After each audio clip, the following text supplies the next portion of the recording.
Welcome adventurers to another build video. Today we are going to build out a bard, kind of going in alphabetical order, like I kind of went through alphabetical order with the class analysis videos.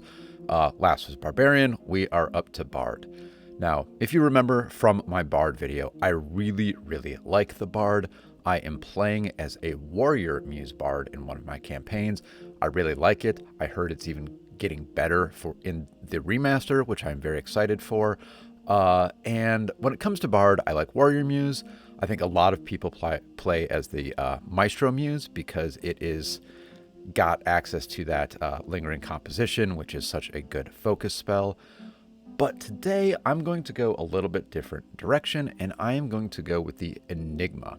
And we are going to build a very mystical, fortune-telling, recall knowledge, knows a little bit about everything kind of a character that is going to kind of fill that investigation, discovery role in the party. So let's get started. We are going to stay as a human because I want some ancestry feats that the humans have to offer. The background is going to be a fortune teller. This is just the theme of this build, and we are going to gain access to oddity identification, which again helps in that sort of investigation, discovering clues kind of a role. And class is of course going to be bard. For the muse, like I said, we are going to go with the Enigma. This gives us access to bardic lore. Now, bardic lore, let's take a look at what that does.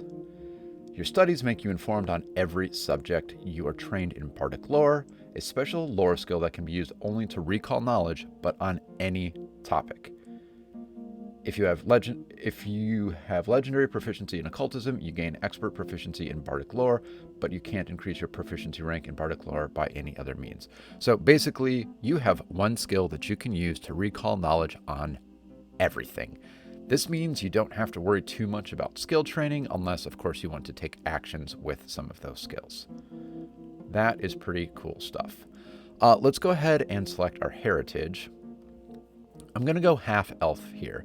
Not only do I think that this leans into magic and mysticism, but there are some elven ancestry feats that we're going to pick up later. And I also like that I am gaining access to low light vision.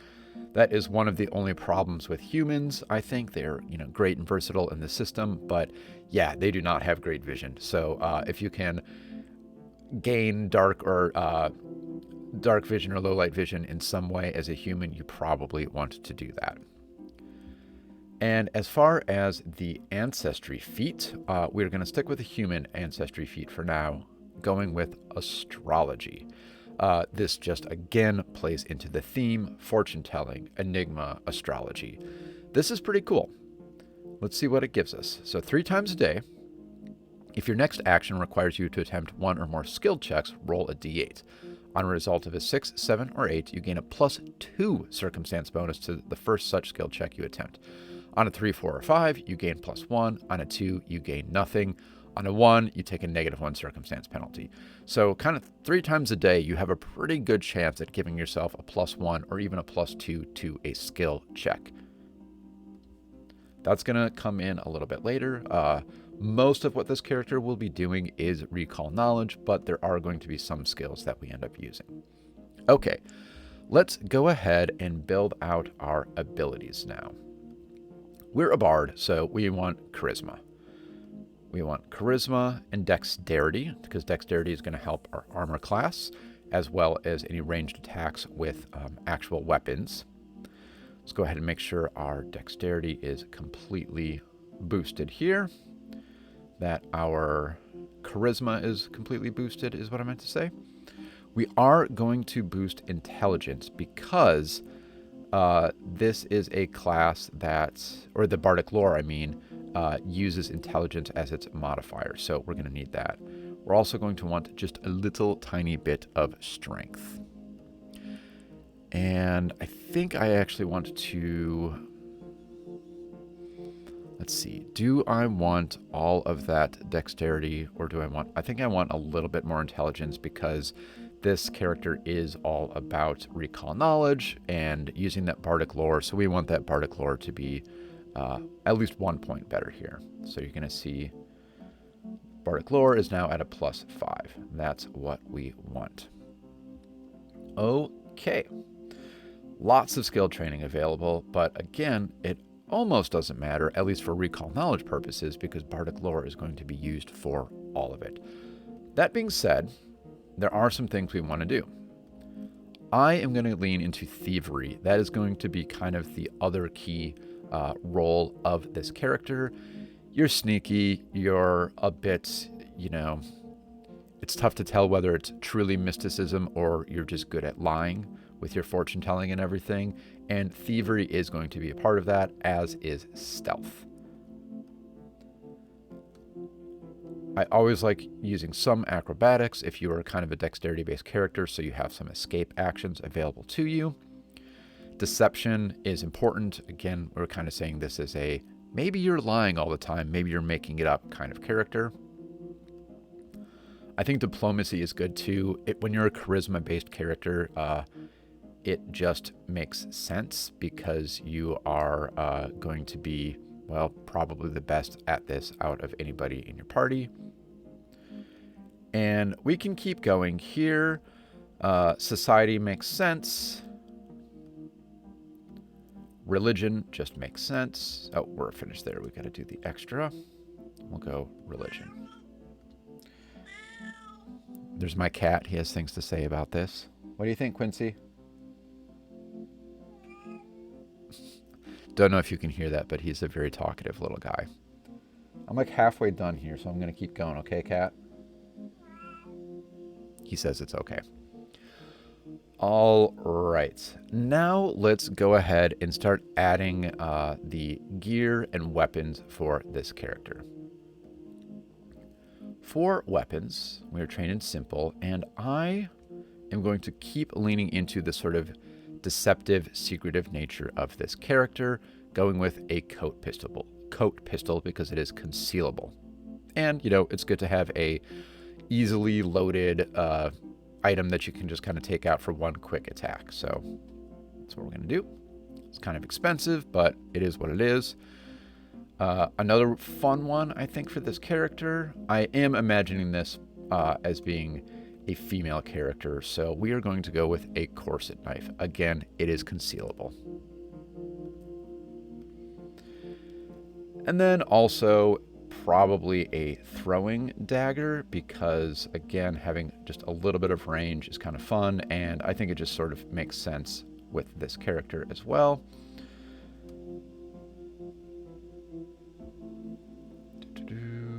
Stiletto pen would be fun too. Throwing knife. There we go. Okay. Now for our defenses. We did invest in a little bit of strength for a couple reasons. One, just a little tiny bit of damage if you were doing some melee attacks, which you won't be doing a lot of. But also, this does allow us to use studded armor without a penalty, and that gives us a little bit more AC than just the regular armor would do. So, not bad at a 17 AC for being a spellcasting class. For the gear, we need an adventurer's pack, but we are also, I think we have enough gold left to get thieves' tools. Yes, just barely. So you are going to be a bit of a thief with this. You've got a decent thievery, and I think that is where the astrology is going to come into place. You're going to give yourself, hopefully, some bonuses when you are picking those locks. Okay, and I realize in these build videos, I guess I went through the alchemist, but I don't think I've done a full spellcaster. And what I mean by that is I did a psychic, but psychic kind of gets so many cantrips and spells provided to you by the class. You don't have this giant list to choose from. So this is going to take a little bit of time, but we're going to go through it. We have to assign ourselves the Muse spell, True Strike, which is granted by our Muse, our Enigma Muse. For the spells here, I was thinking, because it just makes sense, Ill Omen. I really like this. It is a cool kind of debuff, and it just really makes sense with the fortune telling.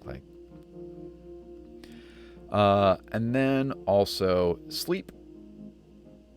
It fits the flavor, and it is a good spell because, well, you can just bypass so many encounters if you have sleep on hand.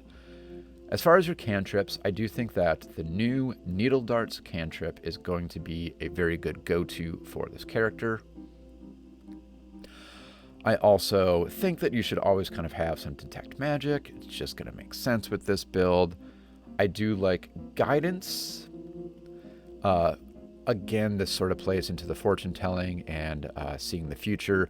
Now, remember, this doesn't really stack with Inspire Courage, which you will be doing, of course, as a bard, but it is useful outside of combat. You can give other people guidance on their athletics checks to shove open doors and things like that.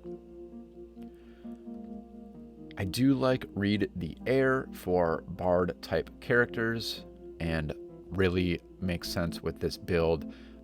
You're kind of someone who maybe is just really good at picking up on social cues, reading the room, and knowing what's going on. And maybe that's actually where most of your seeing the future comes from. So that is what we're going to do here. And then finally, Phase Bolt. I think Phase Bolt is a fun one. It is good if there is a lot of cover. So go ahead and use that. Okay, so let's take a quick couple of minutes here to talk about role-playing and using this character at level 1, and then we'll look at some later options. So at level 1, again, you are using that bardic lore to recall knowledge on just about everything. Now, in the few examples, are there any, maybe performance, I guess, where you might be recalling knowledge about performance?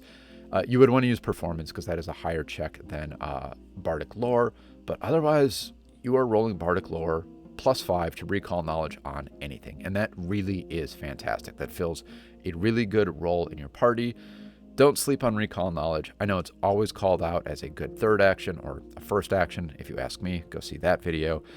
And even though I know this, I feel like I've slept on it just a bit, but in some recent campaigns, I actually had there was one encounter where I was just out of position. I really couldn't do anything. I was playing as wizard and everything was out of range of my spells. I was kind of like moving back and forth, but the battlefield kept moving back and forth.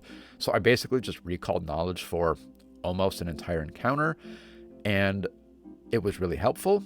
It was helpful in that encounter, but more so, it has set us up for great success in the next encounters because I just have all of this knowledge about the weaknesses and everything to consider in the upcoming encounter that we know we're going to see. So you'll be doing a lot of that. In combat, you'll of course be using Inspire Courage, and then I would recommend hitting from range with your cantrips, with Needle Darts and Phase Bolt, but also use that Coat Pistol. Keep it loaded. That is a really good first round kind of tool. I often find that in the first round, you almost always need to stride at least once to get into position. You'll want to Inspire Courage. That's already 2 actions. That means you don't have 2 more actions to cast a cantrip, so take a shot with the Coat Pistol. Also remember, the Coat Pistol and your Corset Knife are concealable, and you have decent thievery and stealth, so you can sneak around, sneak into rooms, get weapons in, and then bring them out, hold someone at gunpoint, get information, whatever you need to do. And your diplomacy and deception are going to help with all of that as well. Okay, let's take a look at building out some later levels. So honestly, at level 2, it is hard not to just go Multifarious Muse and pick up the Maestro and get that lingering composition. It is such a good focus spell. Free up 1 action for 3 to 4 rounds with a almost guaranteed chance of success. I mean, yes, you can miss that performance check, but it doesn't happen that often, I'll be honest. So it's really hard to pass up sort of multi-subclassing into the Maestro Muse.